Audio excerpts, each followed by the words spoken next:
Pois bem, eu renovo as minhas saudações a esta colenda corte, ao representante do Ministério Público, aos serventuários aqui presentes, às senhoras, senhores advogados e demais pessoas que estão nos assistindo. Esta apelação criminal foi apresentada a esta corte em 1.386 laudas que veicularam 20 teses jurídicas, objetivando a declaração da nulidade total do processo, a teses subsidiárias de nulidade e a outras teses que buscam o reconhecimento da inocência do meu constituinte desde logo. Também ontem, em memorial encaminhado ao gabinete de Vossas Excelências, em 11 laudas, procuramos sintetizar essas teses que buscam esses objetivos que eu aqui expus. Evidentemente que nos 15 minutos que tenho aqui nessa tribuna, não conseguirei ferir todos os temas que foram tratados nas razões de apelação. São diversos temas porque, evidentemente, foram diversas as ilegalidades e arbitrariedades praticadas ao longo desta ação penal. Toco, em primeiro lugar, na questão da competência. É um tema que já foi suscitado dessa tribuna em outras oportunidades, mas eu peço vênia para insistir na ausência de qualquer vínculo real, material, com supostos ilícitos ocorridos na Petrobras.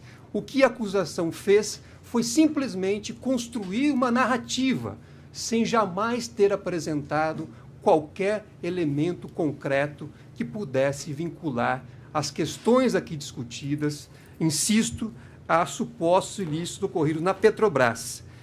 Aliás, como já destacado no relatório lido pelo eminente desembargador relator, a Suprema Corte, nas PETs 664, 6780 e 6827, por meio de voto condutor do eminente ministro Dias Toffoli, chegou, inclusive, a analisar as delações que dão amparo a essa ação penal e a própria condenação que foi imposta em primeira instância e decidiu que não há competência da Justiça Federal de Curitiba para enfrentar essas questões. Então, eu peço vênia para ler um trecho específico do voto proferido pelo eminente ministro Dias Toffoli.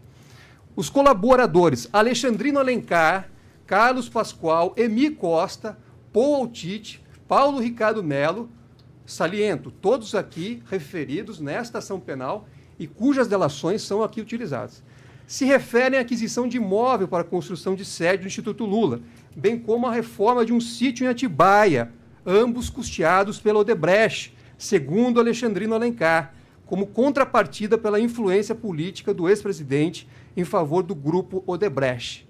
Ora, se essa questão foi analisada pela Suprema Corte e a Suprema Corte decidiu que a competência para esta análise, inclusive nos temas que estão aqui postos, não é da Justiça Federal de Curitiba, como é possível levar adiante esta ação penal perante a Justiça Federal de Curitiba e, consequentemente, perante este Tribunal de Apelação?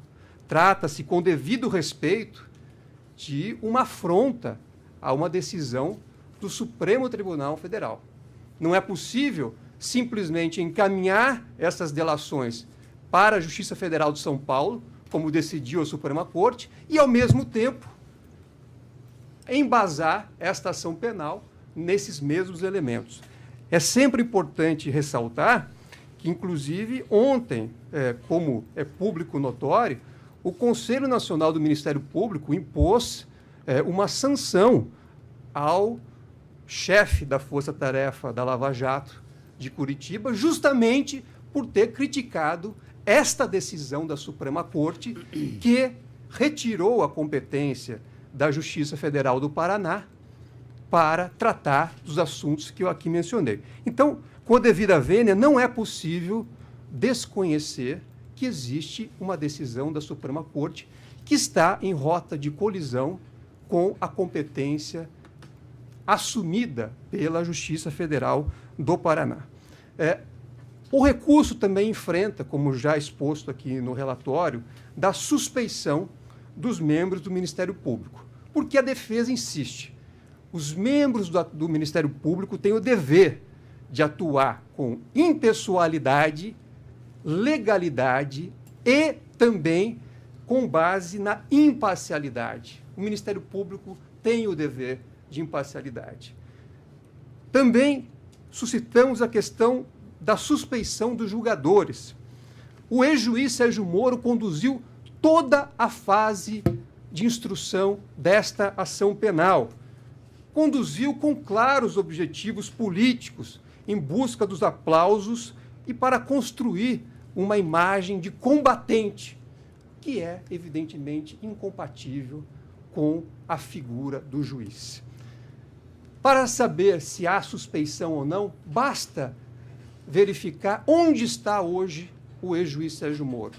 O ex-juiz Sérgio Moro assumiu um cargo político no governo eleito, depois que o aqui apelante foi impedido de concorrer nas eleições presidenciais. Então, esse fato por si é suficiente para mostrar toda a atuação política, com o devido respeito, que norteou a condução deste processo. Quando se fala em suspeição, é preciso ter em mente a teoria da imparcialidade objetiva, segundo a qual a estética da imparcialidade é o que deve prevalecer. Se houver dúvida sobre a imparcialidade, há que se reconhecer a suspeição. É o que diz a teoria da imparcialidade objetiva. E também a questão da teoria da imparcialidade subjetiva. Foram inúmeros os fatos trazidos a esses autos que mostram um vínculo psicológico do julgador com a parte apelante, seja mediante conduções coercitivas inconstitucionais, seja mediante a realização de interceptações telefônicas descabidas, seja mediante a divulgação dessas interceptações telefônicas e seja até mesmo pelo fato deste magistrado ter autorizado a interceptação de telefones dos advogados para acompanhar as estratégias defensivas em tempo real. Isto é uma violência ao Estado de Direito. Quanto à doutora Gabriela Hart, que assumiu o processo para os interrogatórios e para sentenciá-lo.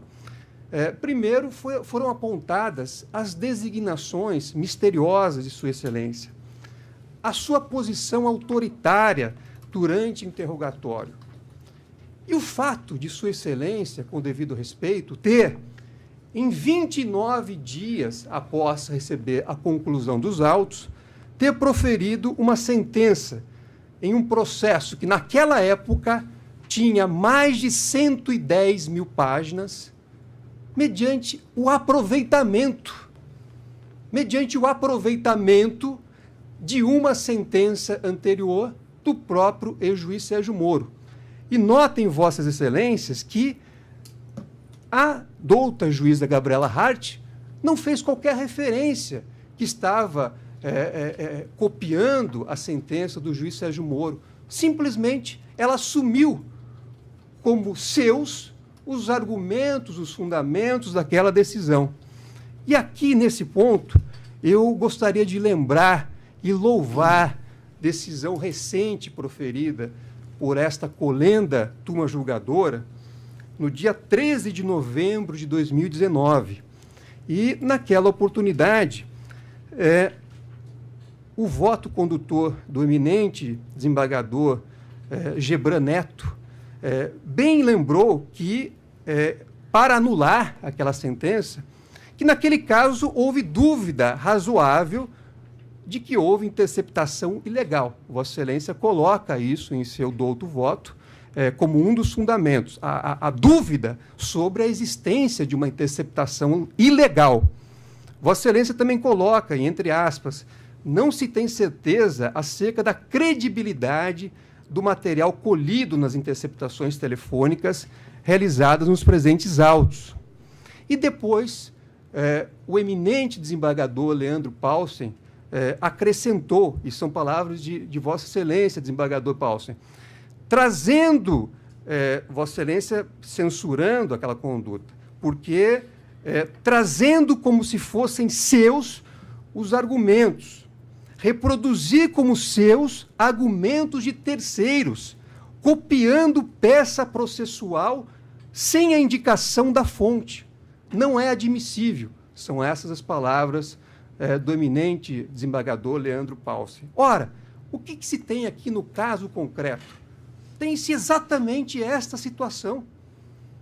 A douta juíza Gabriela Hart copiou, ou, segundo o laudo pericial elaborado pelo eminente perito Celso Del Picchia, Sua Excelência aproveitou, sem qualquer referência, sem qualquer indicação de fonte, a sentença do juiz Sérgio Moro.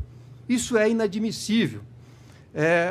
Nesse contexto, a Vaza Jato vem como reforço de que o apelante não teve direito a um processo justo, não teve direito a um julgamento justo, imparcial e independente. Não desconheço a decisão proferida pela colenda turma julgadora a respeito da questão, impedindo que a defesa tenha acesso aos arquivos da Operação Spoofing, mas não posso deixar de fazer um apelo a esta turma para que não deixe de considerar esse material já divulgado, porque ele mostra, com o devido respeito, um processo absolutamente viciado, um processo em que o juiz coordenou as ações da acusação. Eu sempre faço um exercício. Eu me coloco na posição daquele que está respondendo à ação penal. Será que, se por um infortúnio, um de Vossas Excelências, respondendo a uma ação penal, tomar conhecimento de que o juiz da causa está em contato permanente com a acusação, coordenando os seus atos, isso seria algo aceitável? Isso não é aceitável, eminentes desembargadores, nem para o aqui apelante, nem para qualquer cidadão. Eu chamo a atenção também de Vossas Excelências, respeitosamente, para o fato de haver aqui bis in idem, ou seja, o apelante está sendo acusado pelos mesmos fatos pelos quais ele fora acusado na chamada ação do triplex, inclusive condenado aqui injustamente por esta colenda turma. Naquela oportunidade, o voto condutor do eminente desembargador Gebran Neto diz o seguinte, no item 3.3.10.1, no caso, a atuação do ex-presidente difere do padrão dos processos já julgados relacionados à Operação Lava Jato. Não se exige a demonstração de participação ativa de Luiz Inácio Lula da Silva em cada um dos contratos. O réu, como já referido, era o garantidor de um esquema maior, assegurando nomeações e manutenções de agentes públicos em cargos chaves para a empreitada criminosa. Evidentemente que disso a defesa discorda e refuta. Só que esta foi a fundamentação utilizada por esta colenda turma para proferir uma condenação anterior em desfavor do apelante. Não é possível, nessa toada, ele ser submetido a um novo processo com os mesmos fundamentos. Não se trata aqui de pequiri se o Ministério Público, nesta narrativa fantasiosa, colocou um sítio, colocou um apartamento ou colocou qualquer outro imóvel, mas se trata de ver qual foi a base da sustentação, a base da fundamentação aplicada em outra ação penal proposta contra o aqui apelante. Quanto ao cerceamento de defesa, são inúmeros os atos. O eminente desembargador relator fez uma exposição acerca dos fatos indicados, mas, em síntese, não tivemos acesso ao computador de Marcelo Odebrecht, não tivemos acesso aos celulares de Marcelo Odebrecht e Léo Pinheiro, foram reiterados os indeferimentos para ouvir o advogado Rodrigo Tacla Duran, que justamente disse que tinha a revelar outros vícios ocorridos ao longo deste processo e da própria operação. Seria uma antecipação da Vaza Jato? Não sei, mas pergunto, por que resistência na sua oitiva? Excelência. A negativa... Terminou o seu plano. Eu lhe dou mais um minuto, Vossa Excelência. Pois não, eu agradeço, Vossa Excelência.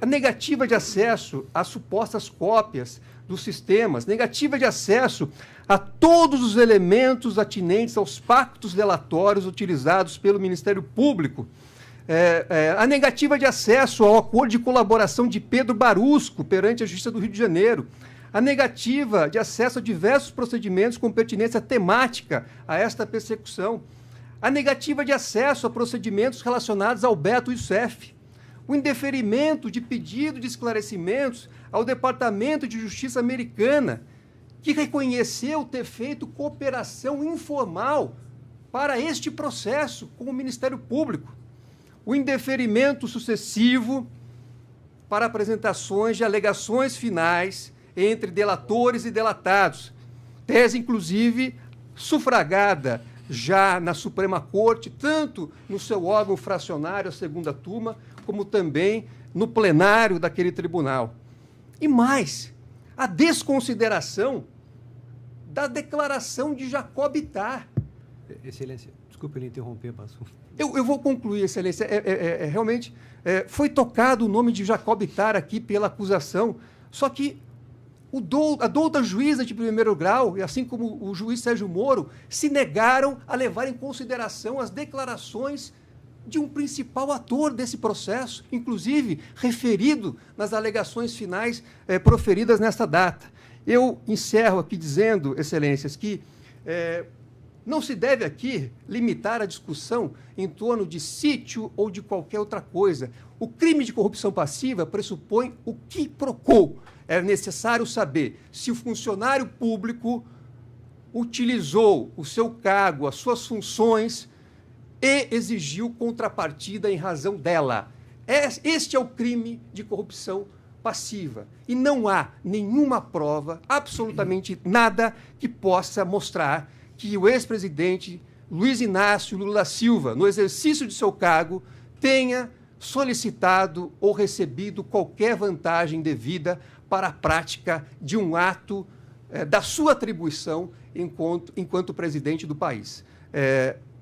Lula não nomeou diretores da Petrobras e nem era a sua função. E Lula não recebeu qualquer espécie de vantagem devida. Então, com isso, eu concluo a minha sustentação oral, pedindo a Vossas Excelências o acolhimento do recurso de apelação para declarar a nulidade total desta ação penal ou o acolhimento das teses subsidiárias de nulidade ou, se ainda assim não for decidido, para que seja o apelante absolvido porque não praticou qualquer crime.